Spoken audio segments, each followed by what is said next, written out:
Hi friends, చాలామందికి PF ఎలా open చేయాలి, ఎలా అప్లై చేసుకోవాలనేది తెలియదు. ఇప్పుడు మీకు నేను చూపిస్తాను. మీ గూగుల్ ఓపెన్ చేసి మెంబర్ హోమ్ అని చెప్పేసి క్లిక్ చేసిన తర్వాత మీకు యూఏఎన్ నెంబర్ పాస్వర్డ్ క్లిక్ చేయండి. తర్వాత మీకు ఫోన్కి ఓటీపీ వస్తుంది. ఆ ఓటీపీ ఇక్కడ సిక్స్ లెటర్స్ వస్తాయి. ఇక్కడ క్లిక్ చేసిన తర్వాత మళ్ళీ ఇక్కడ క్యాప్చా వస్తుంది. క్యాప్చాని మీరు ఎంటర్ చేయండి.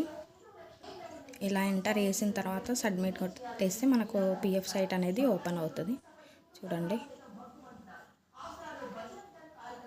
ఓకేనా. ఇలా వచ్చింది అంటే 1 మంత్ ఖచ్చితంగా పాస్వర్డ్ అనేది ఓల్డ్ అయిపోతుంది అనమాట. సో మనం న్యూగా పాస్వర్డ్ మళ్ళీ క్రియేట్ చేసుకోవాలి. ఇలా నేను మళ్ళీ పాస్వర్డ్ న్యూగా క్రియేట్ చేసుకున్నాను. సో ఓల్డ్ పాస్వర్డ్ మనది ఏదైతే ఉంటుందో ఓల్డ్ పాస్వర్డ్ అనేది మనం ఇక్కడ తీసుకోవాలి. తర్వాత న్యూ పాస్వర్డ్, ఇప్పుడు మనం ఏదైతే పాస్వర్డ్ పెట్టుకుంటున్నామో అది న్యూ పాస్వర్డ్.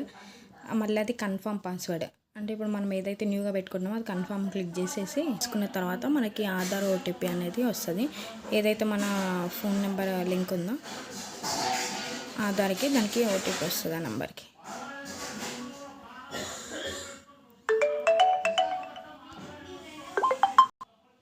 ఇలా ఓటీపీని చేంజ్ పాస్వర్డ్ అని క్లిక్ చేసుకోండి.